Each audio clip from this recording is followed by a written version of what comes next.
I used to believe love could weather anything. I don't know if that was hope or delusion, but for 8 years, it kept me warm. It was in the little things.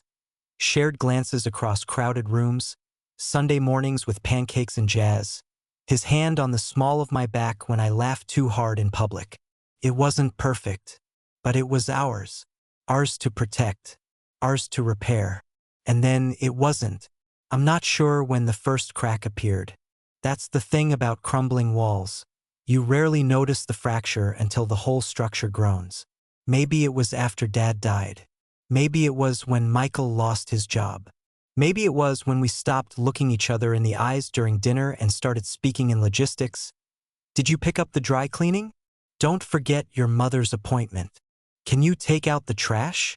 Our marriage shifted from music to noise. Dull, background noise I didn't notice until the silence between us became deafening. And all the while I kept confiding in Lily. If Michael was the anchor of my adult life, Lily was the map of my youth. We met freshman year when my dorm roommate dropped out and I was reassigned. She walked in with a sunflower mug, a stack of art history books, and an overconfident smile. "Guess we're stuck together," she said. And I knew instantly we wouldn't just be roommates. We'd be forever people. We grew into women side by side. Crash diets and heartbreaks, internship rejections and wine-soaked victories. When I met Michael, she approved, said he had kind eyes. She toasted our engagement with a teary smile and caught my bouquet at the wedding. She stood beside me in lavender chiffon when I promised Michael forever. It's surreal to grieve a person who's still alive. I first felt it, the fracture, one Thursday in March. Michael came home late again, but this time he smelled different. Not just cologne. A note of sweetness that didn't belong to me. "You're home," I said, pretending I hadn't been checking the clock. He barely looked at me. "Yeah, long day." He kissed my temple and brushed past me, unbuttoning his shirt as he walked down the hall. I watched him disappear around the corner, something hollow blooming in my chest. Later, while folding laundry, I found a receipt in his jeans pocket. A restaurant in Midtown. 2 entrees, 2 glasses of wine, dessert. It wasn't the receipt itself that twisted my gut. It was the lie he'd told, that he'd had a sandwich from the vending machine at work. I held the receipt in my hand like it might burst into flames. I didn't say anything that night, or the next. Instead, I sat across from him at dinner and studied his face. The slight twitch in his jaw when he lied, the way his eyes didn't settle on mine. I noticed how he no longer reached for my hand without being asked. How he stopped saying, "I love you," before bed unless I said it first. But I said nothing. Because what if I was wrong? What if my grief, my overactive mind, my fear of abandonment was coloring everything? So I called Lily. "I'm scared," I told her. Her voice was soft. "Talk to me. He's different, distant. There's this scent. And a dinner bill he didn't mention." She was quiet for a beat too long. Then, "That doesn't sound great, but it could be nothing, Anna. Maybe he's planning something. Maybe he's under pressure. Try not to spiral." I wanted to believe her. I needed to believe her. I spent the next 2 weeks watching my marriage like a scientist studying an endangered animal. Noting habits, tracking routines, collecting signs. He changed his phone password, took late-night calls on the balcony, locked his laptop when he used to leave it open on the kitchen counter. One night, I caught him smiling at his phone, really smiling, the kind of smile he used to reserve for me. My chest felt tight. "What's funny?" I asked. He quickly flipped his screen down. "Nothing. Just a meme from work." "You've been laughing at a lot of nothing lately." He raised an eyebrow. "Are you checking up on me now?" His tone wasn't angry, but it wasn't gentle either. It was tired, guarded. "I just miss you," I said. My voice sounded too small even to me. He reached across the couch, squeezed my knee, and said, "Me too." But his eyes never met mine. I tried to be the wife I thought he needed. I cooked his favorite meals, wore the perfume he used to love, suggested a weekend getaway. He said he was too busy. He always had work, always had a reason. The night I broke was a Tuesday. Rain drizzled against the windows like a whisper. I had stayed late after my evening art class to clean up. My fingers were stained with charcoal, and my hair smelled like paint thinner. When I walked through the door, Michael was on the couch. His laptop was open. He didn't hear me at first. "Yeah, I miss you too." I froze in the hallway. "No, she doesn't know. I'll call you tomorrow." He looked up, startled like a thief caught in the act. I didn't say anything, just stared. And he said nothing either. Silence swallowed the room. Then he snapped the laptop shut, stood, and said, "You shouldn't sneak up on people." "I live here," I said. "I was on a work call. At 10:30? Overseas client." "You're lying."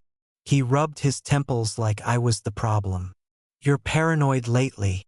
"No," I whispered. "I'm waking up." He didn't respond. That night, I curled up on the couch while he went to bed. I stared at the dark ceiling and tried to count the cracks I hadn't noticed. Shattered Pieces, Part 2. The question I didn't want to ask. I didn't sleep that night.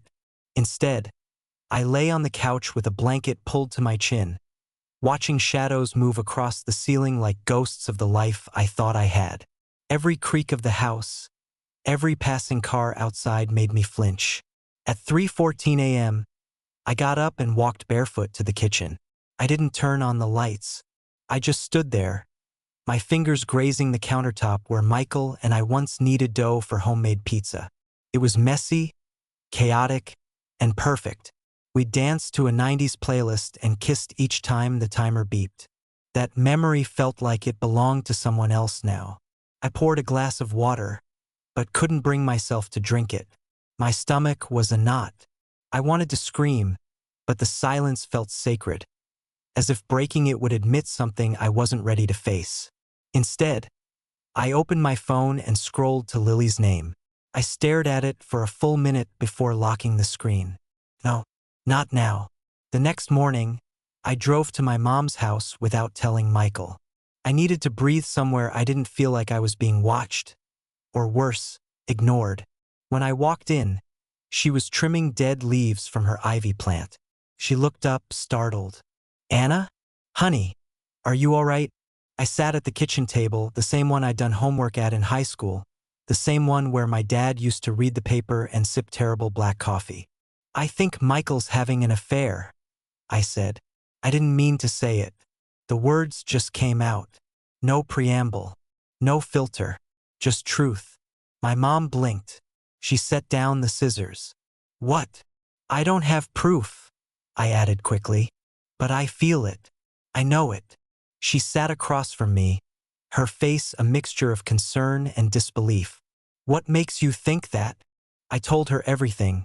The phone calls, the lies, the perfume, the late nights, the distance. Her expression didn't change much, but her hands clasped tighter together with each detail. She didn't interrupt. She never interrupted. That was her gift. She listened like each word mattered. When I finished, her eyes were glossy. "I don't want it to be true," I whispered. "I don't want to be the woman who snoops, who doubts, who follows her husband." "But you already are doubting, sweetheart," she said gently. "You're not making this up. Something's wrong. Whether it's an affair or something else, you don't feel safe in your own marriage right now." Her words hit me harder than I expected. Not because they were harsh, but because they were true. "And Lily?" she added. "Does she know what's going on?" I hesitated. "I've told her everything." Her brow furrowed slightly, almost imperceptibly. "And what does she say?" "She thinks I might be overthinking it. But she said to trust my instincts." Mom nodded, but something flickered behind her eyes, like a cloud passing over the sun. The rest of the day passed in a blur. I drove home with a headache and a pit in my stomach. Michael was already in the kitchen when I returned, stirring something on the stove. He turned and smiled. "You're home early." "I left work early," I lied. He kissed my cheek like nothing was wrong, like we hadn't spent the last week sleepwalking through a dying marriage. I made pasta, thought we could eat together for once. I wanted to throw the pot across the room. Instead, I smiled and said, "Smells great." I was tired of guessing, tired of pretending. I wanted to confront him, to demand the truth. But part of me wasn't ready for the answer. Because what if it wasn't an affair? What if it was something worse? What if he had stopped loving me long before there was someone else? That night, I lay in bed next to a man who felt like a stranger and stared at the ceiling. I remembered the first time we kissed. How he gently tucked a piece of hair behind my ear and whispered, "You terrify me, you know that?" I'd laughed. "Why?" "Because I think I could fall for you so fast. It'll knock me off my feet." And he had. We'd fallen. Hard. Fast. Together. But now I was falling alone. The next day was Saturday. He was supposed to take me to the farmer's market. We'd planned it days ago. A desperate attempt to feel normal. Instead, he came into the bedroom buttoning his shirt. "I forgot I have to meet a client this morning," he said. I looked up from the book I wasn't reading. "On a Saturday?" He kissed my forehead. "Just a quick meeting. I'll bring back coffee." "Sure," I said, already numb. The door closed. His car pulled away. Silence returned. I stared at the ceiling fan spinning above me. I wasn't doing this anymore. I threw the covers back and stood. My heart was hammering. I didn't even know what I planned to do. Confront him at work? Follow his car? I just knew I couldn't sit still. That's when I saw it, his laptop on the kitchen table. Open. Unattended. For a second, I froze. He never left it behind anymore. I sat slowly, hands trembling. Password protected. Of course. I tried the old ones. Our anniversary. His mother's birthday. The name of our dog who died. Nothing worked. I leaned back in the chair, defeated. Then I stood to grab a glass of water, and something caught my eye. Above the fridge, a small cabinet we never used. I got on my toes and pulled open the door. A small black box, tucked behind a stack of expired vitamins. Inside, a gold locket. Elegant. Feminine. Not mine. I turned it over. No engraving. Nothing. Just a perfect, gleaming question mark in jewelry form. That night, he came home with a lipstick smudge on his collar and a floral scent trailing behind him. I didn't say a word, but I didn't sleep either. I lay in the dark with the box clutched in my hand and the worst possibility curling around my throat like smoke. And I made a decision. I was going to follow him. Shattered Pieces Part 3. The kiss I was never meant to see. It was raining the day I followed him. Not the kind of romantic drizzle that makes poets write. No. It was the hard, fast, gray kind that seems to scrub the world of color. The kind that soaks through your shoes and settles into your bones. I waited until Michael pulled out of the driveway in that calm, careless way he always did. No rush, no nerves. He was smooth, confident, too confident. I followed from 3 cars behind, hands trembling on the wheel, trying to breathe through the hurricane in my chest. Part of me still hoped he'd prove me wrong, that he really was meeting a client, that maybe the locket was for me after all. Part of some grand romantic gesture he didn't know how to give anymore. But deep down, I already knew. He didn't drive toward the office. We're downtown. He took the highway east, toward the coast. My pulse spiked. Why? I stayed behind, weaving through traffic like a ghost. 35 minutes later, he pulled into a boutique hotel tucked between a bookstore and a flower shop. He parked. I pulled into the lot across the street, my windshield wipers screaming across the glass. And then, a familiar car rolled in beside his. A blue sedan. Lily's car. Time stopped. I sat in my car, barely breathing, as she stepped out. Rain misting her hair, her coat pulled tight. She looked nervous. Not excited. Not in love. But she was here. Michael stepped out of his car. He didn't look around. He didn't hesitate. He smiled, and then he kissed her. Not a polite kiss, not an accident. A slow, practiced kiss. Familiar. Intimate. I felt like I was watching two people in a film, except the script had been written in the ink of my deepest nightmares. I opened the door before I even realized I'd unbuckled my seatbelt. Rain hit me like cold glass. I crossed the street, each step louder than the last, my breath coming fast and uneven. Michael saw me first. His face lost every drop of color. Lily turned, and the moment her eyes met mine, she flinched. "Anna," Michael started. I raised my hand. "Don't." Lily stepped forward. "I can explain. Don't you dare." She stopped mid-step. I looked between them, the people I trusted most in the world. The two constants in my life, my husband and my best friend. Standing in the parking lot of a hotel like a cliché come to life. "How long?" I asked. Michael's jaw tightened. He didn't answer. "How long?" I screamed. Rain slipping down my face like tears I refused to give them. Lily's voice was barely a whisper. "Over a year." The words hit me like a car crash. "A year." I laughed. It sounded sharp, wild. "While I was grieving my father. While I was working extra shifts to support you." Michael stepped toward me. "It started then. But it wasn't about you." "It wasn't about me?" My voice cracked. "You were my world, Michael. And you," I turned to Lily. "You were my sister. I told you everything." Lily was crying now, mascara running, lips trembling. "I was lonely, Anna. It just happened. I wanted to hit something, scream, break every window in that hotel.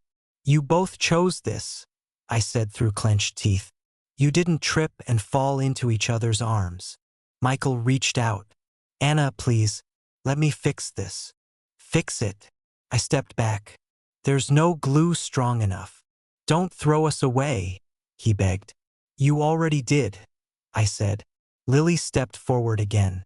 "You have every right to hate me, but I still." No, isnapat. "You don't get to say you care. If you cared, you'd never have touched him." The rain was relentless. We stood in a triangle of ruin. "Was it worth it?" I asked. "Was destroying me worth it?" Neither answered, and that silence broke something in me that may never fully heal. I turned and walked away. They didn't chase me. Maybe they knew they'd already lost. Back in my car, I didn't start the engine. I just sat there, fists clenched on the wheel, my whole body shaking. I screamed, loud, ugly, raw. Screamed until I was hoarse, until the pain vibrated in my ribs. And then I drove. The house felt wrong when I got home. Too clean, too quiet. I grabbed a suitcase from the closet and started throwing things in. Jeans, toothbrush, passport, whatever my hands touched first. I didn't bother with shoes. On the dresser sat our wedding photo. I stared at it for a long time. Then I laid it face down. I called my mom. When she answered, I didn't even say hello. "He cheated," I whispered. "With Lily." Silence. Then, "Come home." I left Michael a single text before blocking him. "Don't contact me. I'll get the rest of my things later." Then I blocked Lily too. Not out of hate, out of self-preservation. At Mom's, I collapsed on the guest bed. She brought me tea and wrapped me in a blanket and said nothing for a long time. When I finally looked up at her, my face swollen from crying, she cupped my cheek and said, "You are not broken. You were betrayed. And you will rise from this." I nodded, but I didn't believe her. Not yet. Shattered Pieces, Part 4. What's left after the storm? The days that followed were nothing. Not sadness. Not rage. Just emptiness. Time stopped meaning anything. I slept at odd hours, skipped meals without noticing, and stared at the ceiling like it might give me answers. Mom checked on me constantly. She'd knock softly, leave tea or warm soup outside the door, and never pushed. Her silence was the kindest thing anyone could give me. I didn't cry as much as I thought I would. I wanted to cry, to feel something, but all I felt was numb. The kind of numb that made you doubt if you ever felt anything at all. I found myself wandering into old memory spaces. The park bench where Michael had proposed.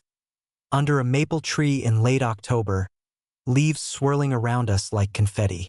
The coffee shop where Lily and I had once shared a journal we passed back and forth like middle schoolers, writing notes, dreams, secrets. Every place had a ghost now. Even the art studio at the community center felt haunted. My students asked, "Are you okay, Miss Anna?"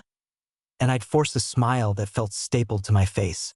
One afternoon, I dropped a brush mid-lesson and just stood there, staring at the red paint splatter on the floor. It looked like blood. I walked out and didn't go back for a week. It was my mom who gently nudged the idea of therapy. "I know you don't want to talk," she said one evening as we watched a baking show in silence. "But someone might help you make sense of this." "I don't want to talk about them," I said. "Then talk about you," she replied. "You deserve that." I didn't expect to like the therapist. Her name was Rachel, mid-40s, soft voice, no judgment in her eyes. The first session, I didn't say much. Just a summary. My husband cheated on me with my best friend. I'm not okay.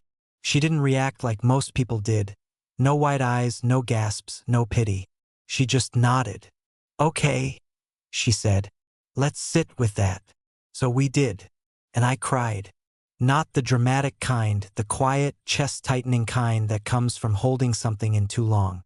In therapy, I started talking about myself in the before. Before Michael. Before Lily. I talked about how I loved painting since I was a kid. How my dad used to set up a little easel in the backyard and we'd paint clouds until the sun went down. I talked about how, after marriage, I stopped painting for me. It became lessons, kids' crafts, budget supply lists. Rachel asked, "When was the last time you created something just for yourself?" I couldn't answer. That night, I pulled out an old sketch pad from a dusty box in the closet and stared at the blank page for an hour. Then I drew. Not a perfect sketch. Not even a pretty one. But mine. A woman with cracks down her arms like broken porcelain. But inside the cracks, color. Swirls of gold and crimson and sapphire.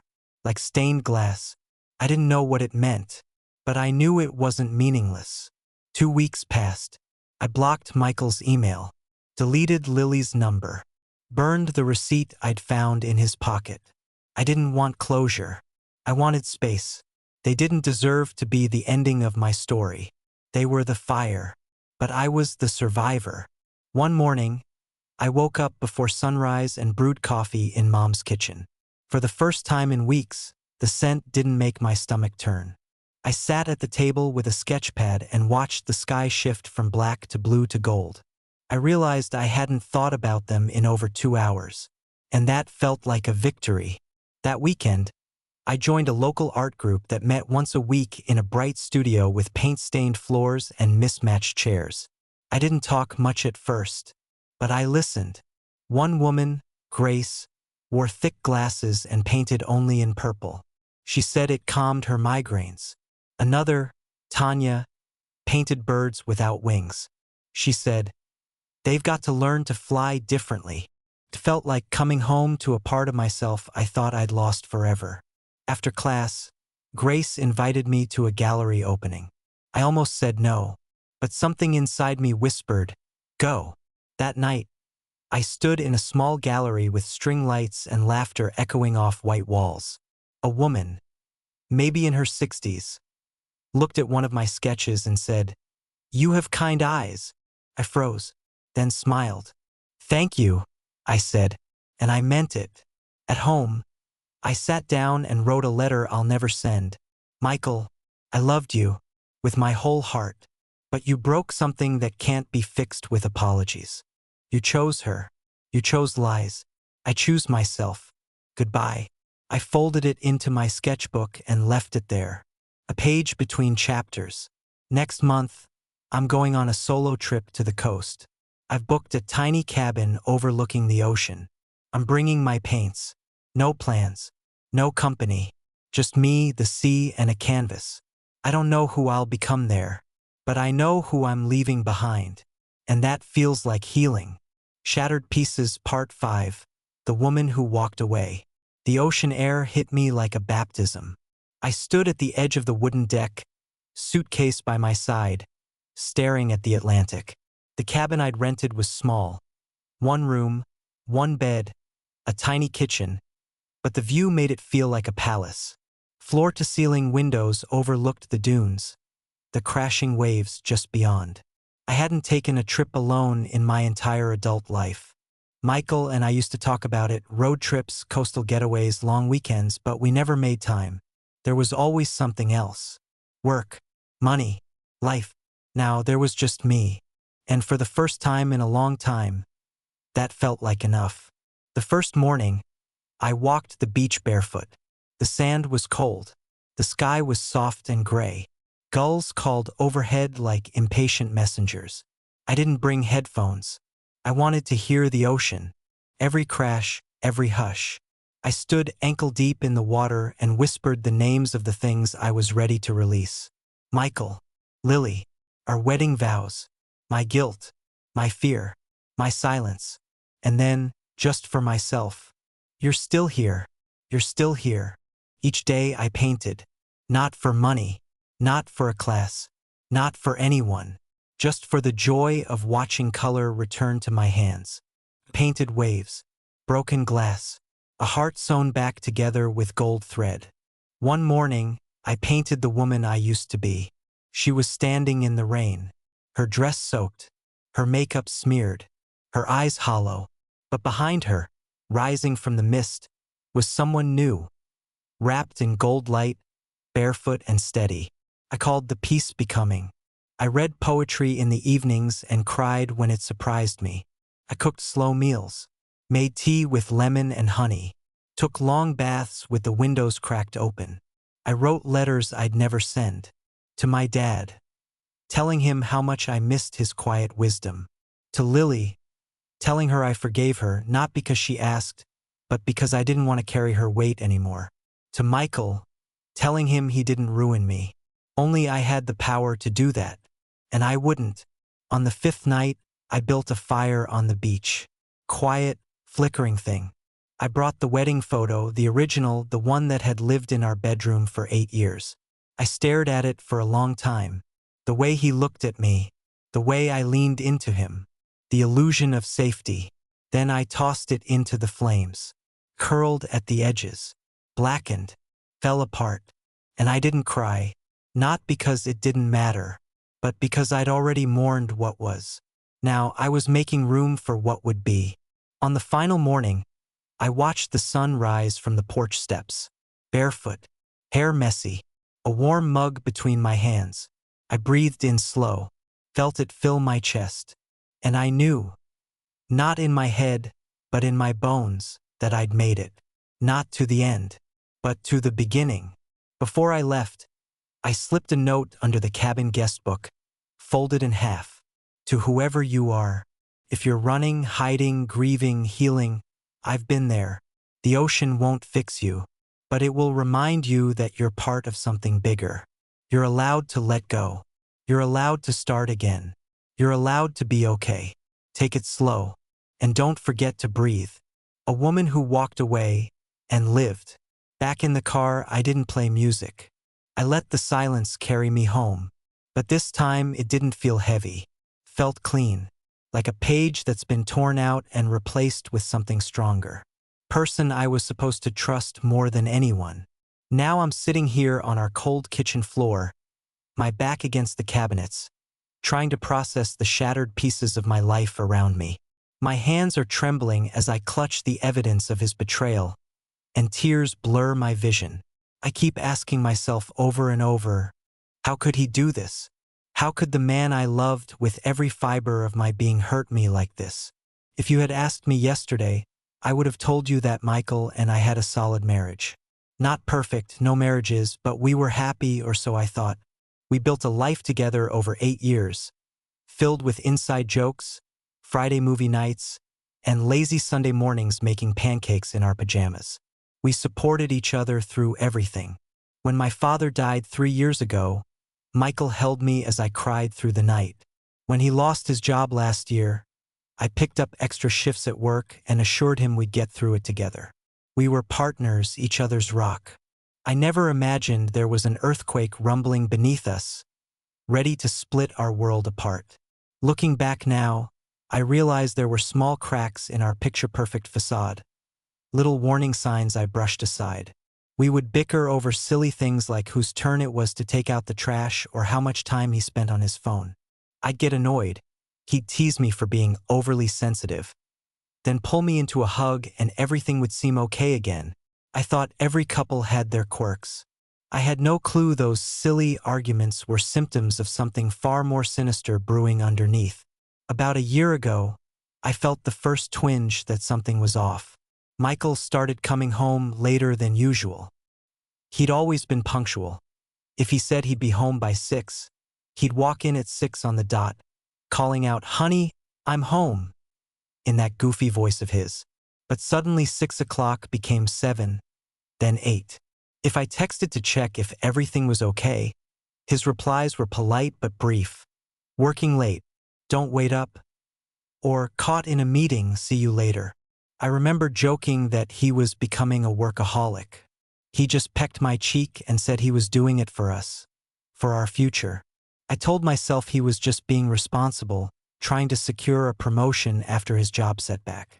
I convinced myself to be proud of his dedication. Then there were the nights he seemed distracted even when he was home. We'd sit together to watch our favorite show, but I'd notice he wasn't laughing at the jokes. He'd be glued to his phone, a tiny, secretive smile on his lips as he typed away. When I asked who he was texting, he'd quickly lock his phone and shrug. "Oh, just someone from work. We're discussing a project." I let it go, feeling a little foolish for even asking. But the uneasy feeling in my gut grew day by day. I started noticing other changes. He took his phone with him everywhere now, even into the bathroom, when he used to leave it casually on the nightstand. He'd get texts at odd hours and rush to silence them if I was nearby. He even set up a new lock screen password, when neither of us had ever bothered with secrets before. Whenever I worked up the nerve to voice my concern, he'd sigh and make me feel like I was paranoid. "You know you need to trust me more," he'd say with a wounded look. "Have I ever given you a real reason to doubt me?" I'd always end up shaking my head and apologizing for bringing it up. He had a way of turning it around, making me feel guilty for questioning him. I started to wonder if maybe I really was just being insecure. He'd never given me a reason to mistrust him in the past, and he always said he loved me. I clung to those reassurances, like the birthday card he gave me that said, "To my beautiful wife," and the way he'd hold me on tough days and whisper, "I've got you." Those memories made me push my doubts aside, trying to believe my worries were unfounded. But one Saturday afternoon, my doubts deepened. We had planned a rare day off together, a picnic out in the countryside. At the last minute, Michael claimed he had to go into the office for an emergency meeting. I was disappointed, but he promised we'd go next week. I tried to be understanding. I kissed him goodbye and watched him leave in an unusually crisp button-up shirt he usually reserved for important presentations. Something about that struck me as odd. Who dresses up for a supposedly impromptu weekend meeting? But I brushed the thought away, chiding myself for doubting him yet again. Alone and anxious, I busied myself with cleaning the house and even baking cookies to surprise him when he got back. While tidying up, I noticed he'd left his personal laptop at home, which was strange if he truly had gone to work.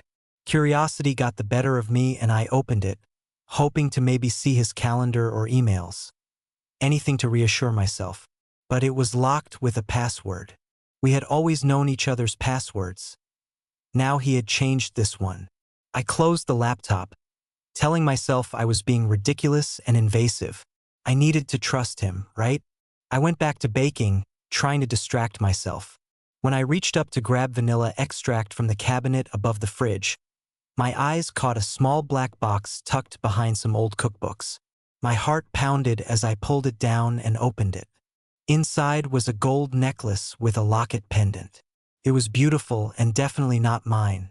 For a moment, guilt washed over me. Maybe I had just ruined a surprise gift meant for me. Our anniversary was coming up in a month.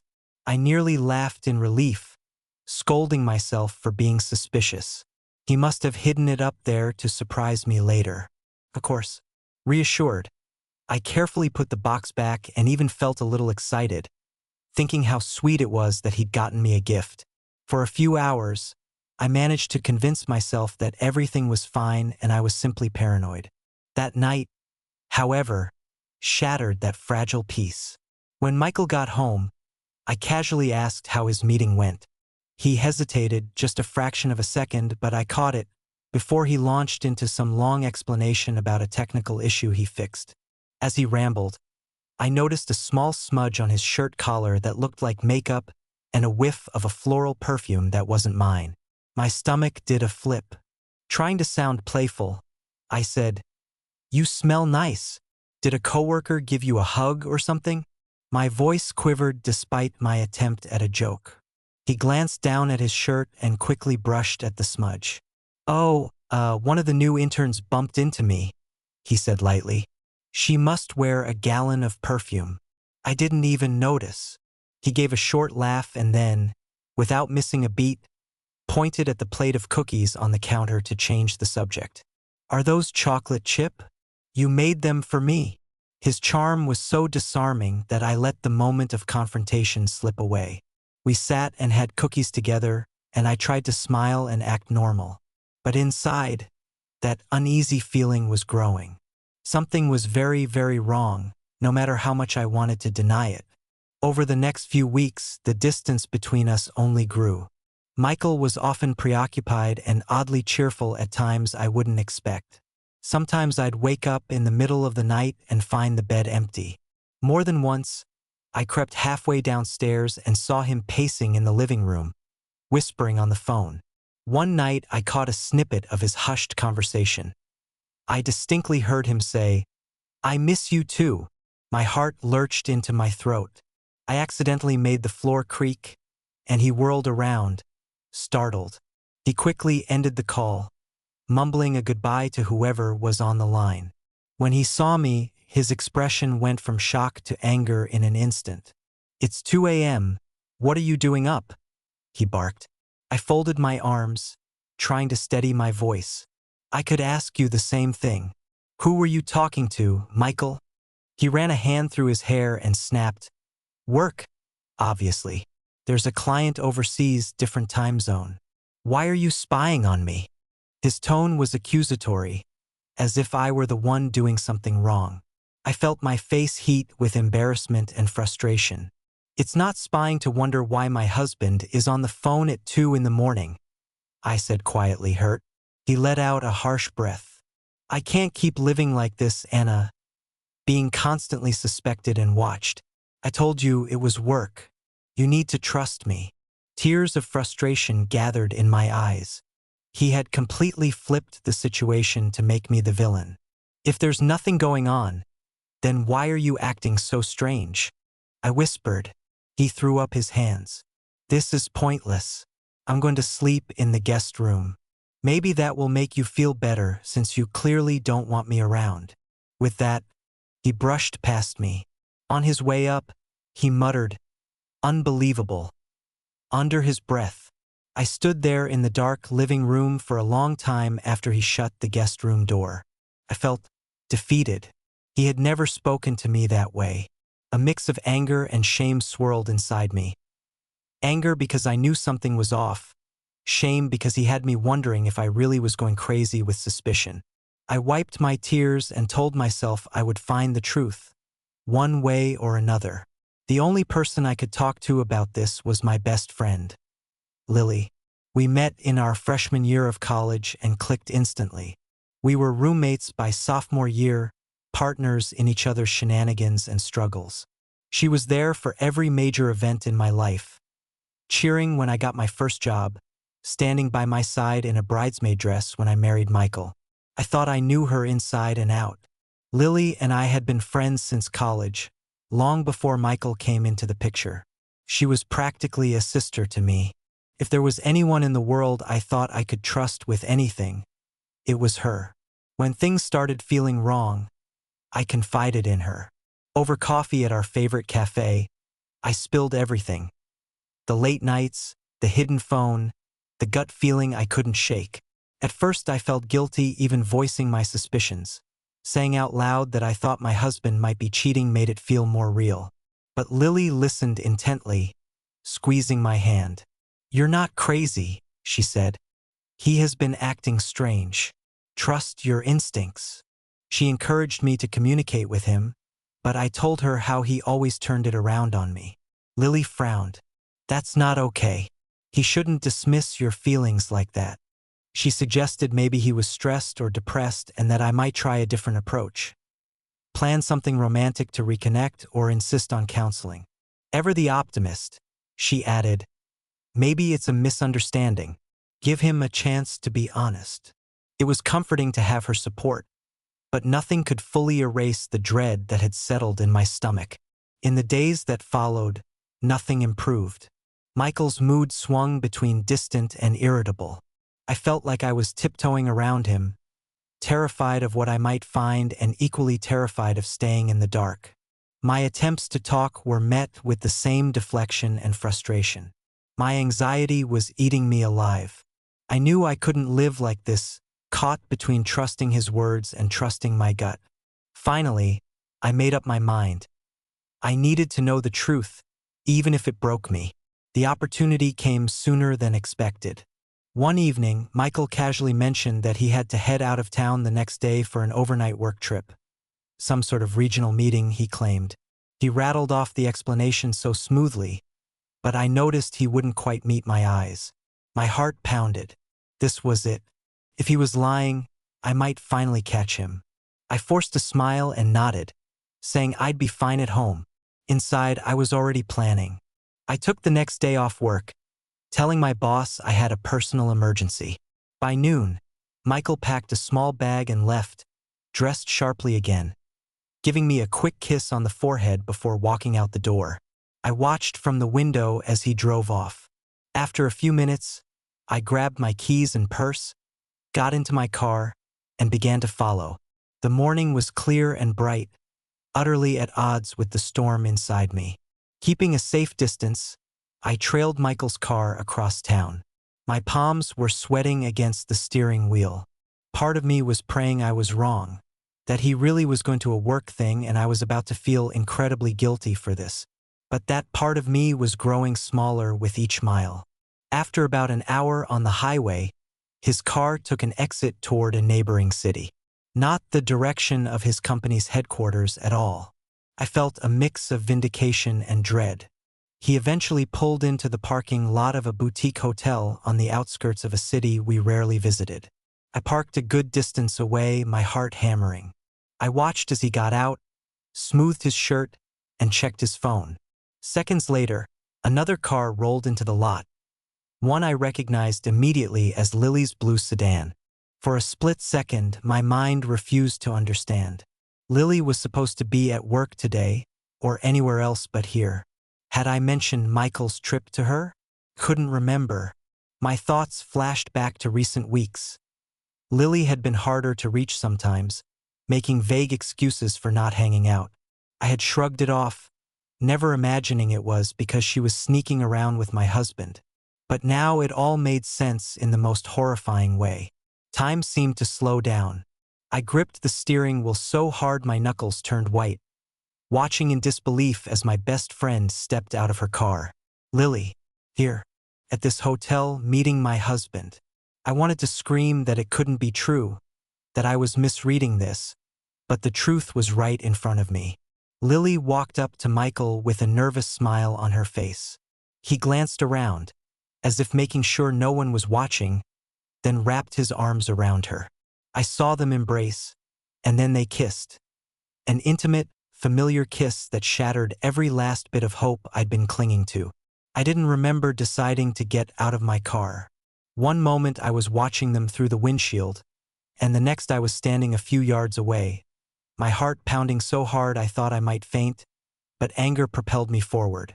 "I never thought you would do this to me," I found myself saying aloud, my voice high and broken. Both of them jumped and spun around.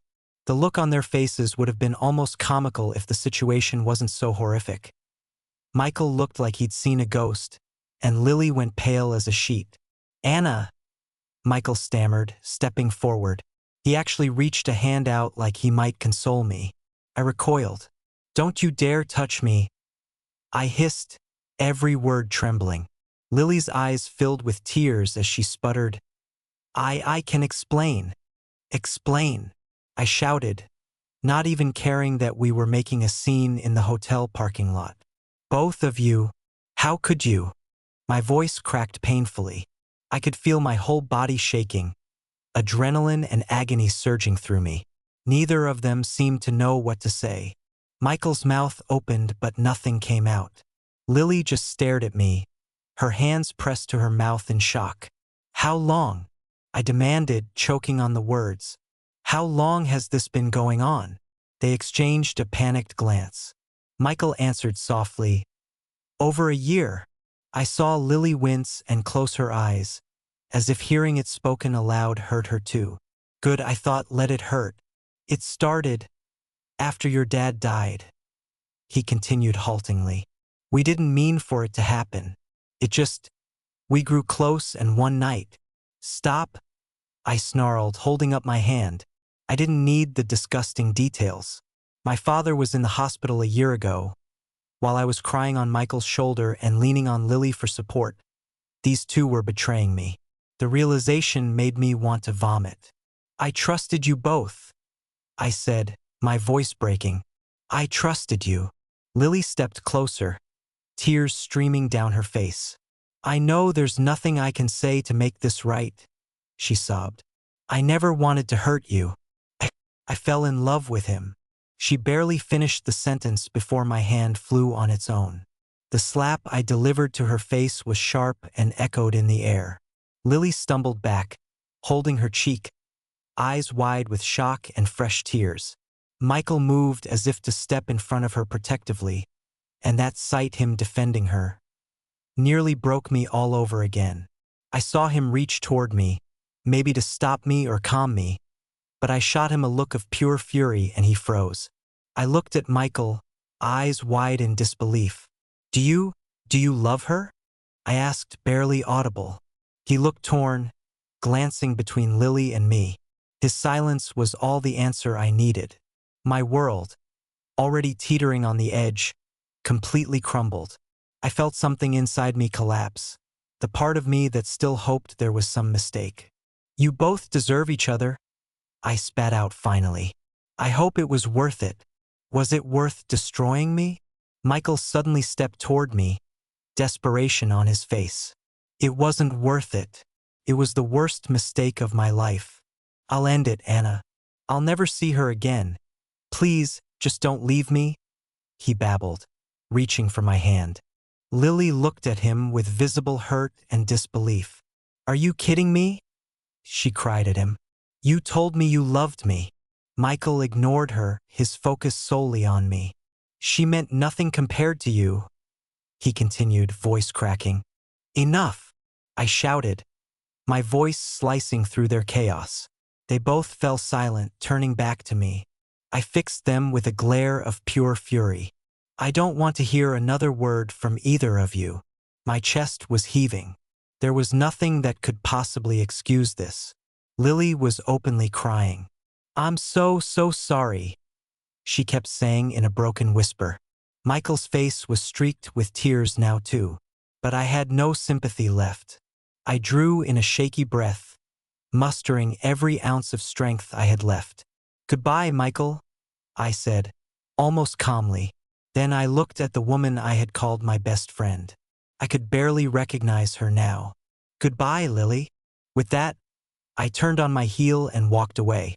Behind me I heard Michael call out my name desperately and Lily sobbing, but neither of them followed me. Maybe they were too shocked or too ashamed. I didn't care. I got into my car, threw it into reverse, and drove out of that parking lot, leaving them standing there in their betrayal and guilt. The drive back home was a blur through my tears. At some point, I had to pull over because I was shaking so badly. I screamed in my car until my throat was raw, pounding on the steering wheel as sobs racked my body. My chest felt like it was caving in from the pain. I truly thought I might break apart. The life I knew was gone, shattered by the two people I trusted most. I wasn't sure how I was going to survive this. Eventually, I made it home. The house was dark and silent and felt utterly empty. I couldn't bear the idea of sleeping under the same roof where all our memories now felt tainted. So I grabbed a suitcase, threw in some clothes and essentials, and decided to leave. As I was about to walk out, I hesitated and went to the bedroom. On the dresser was the framed photo from our wedding day, me and Michael beaming with joy. I placed it face down. I couldn't look at it for another second. In the chaos of everything, one thing was clear. I needed support. My hands still trembling, I called my mom. The moment I heard her gentle hello on the line, I broke down all over again. She didn't understand a word I was saying through the sobs, but eventually I managed to choke out, "He cheated on me with Lily." Hearing myself say it made it painfully real all over again. My mother was stunned and horrified. She urged me to come stay with her immediately. I agreed. I didn't want to spend a single night in that house alone with my misery. Before I left, I sent Michael a single text. I told him I knew he would try to contact me, but I wasn't ready to talk and I didn't want to see him at the house when I returned for my things. Then I blocked his number. I couldn't handle any more lies or apologies. I blocked Lily as well. There was nothing she could possibly say that I wanted to hear. Now I'm here in my mom's guest room, sitting on the bed with a blanket around my shoulders, trying to make sense of it all. My eyes feel swollen and raw, and there's a deep ache in my chest that hasn't gone away. My mom made me tea and keeps checking on me with worried eyes. She keeps telling me that I did nothing wrong, that I'm strong and I will get through this. Right now I don't feel strong, but hearing her say it helps, a little. For a while, I just cry in her arms like I'm a little girl again. I don't know how I'll ever trust anyone after this. And it kills me that despite everything, part of me still aches for the man I thought I knew. The man who held me when I cried, who was my companion for years. That love doesn't vanish in an instant, and that's the cruelest part. My heart hasn't caught up with the reality of what they did. I know it will with time, but right now it's a tangle of love and hatred, confusion and pain. But amidst the tears, there's a tiny spark inside me, a spark of resolve. I survived this day somehow. I confronted them. I stood up for myself in the face of unimaginable hurt. And I walked away. I know the coming weeks and months will be hard. There will be lawyers and painful discussions and endless nights of loneliness as I grieve the life I thought I had. But I also know I won't let this betrayal destroy me. I'll take it one day at a time and I'll find help where I need it, therapy, friends, whatever it takes, to heal from this. I never thought he would do this to me. I never thought she would either. I never thought my entire world could come crashing down so quickly. But here I am, heartbroken, yes, but still breathing, still living. I know deep down that I'll be okay. It will take time, and it will take strength I'm not sure I have right now. But I will not let their betrayal define me. One day, I'll pick up the shattered pieces they left behind and put myself back together. Maybe someday I'll even be able to let someone else into my heart without the shadow of this pain. They took so much from me, but I won't give them the power to take my ability to love or trust in the future. That belongs to me and I will claim it back in time. It's been 2 months since that awful day. The divorce papers are filed, and I've been staying with Mom while I look for a new apartment of my own. Michael tried to reach out a few times through email and even a handwritten letter, but I haven't responded. He made his choice and I'm sticking to mine. As for Lily, I heard through a mutual acquaintance that she quit her job and moved away. I don't know if their twisted romance is still going on, and honestly, I don't care anymore. My focus is on me now. Therapy has been helping bit by bit. I've started to smile again at small things. A sunny morning, a good cup of coffee, a text from a coworker who's become a new friend. I still have bad days, days when the betrayal hits me like a punch in the gut. But those days are slowly getting fewer. I'm rediscovering pieces of myself that I thought were lost. I'm learning that I am more than what happened to me. I won't pretend I'm completely healed or that I don't feel the sting of what they did. But I'm moving forward. I get out of bed each morning and take on the day, and that in itself feels like a victory. I know I will trust again, cautiously perhaps, but I will not let them steal my ability to love and be loved. The road ahead is still long, but I can see a flicker of light now where there was once only darkness. And that gives me hope. In the end, their betrayal is only going to make me stronger. I am picking up the pieces one day at a time and writing a new chapter for myself. One where I am whole and happy and free.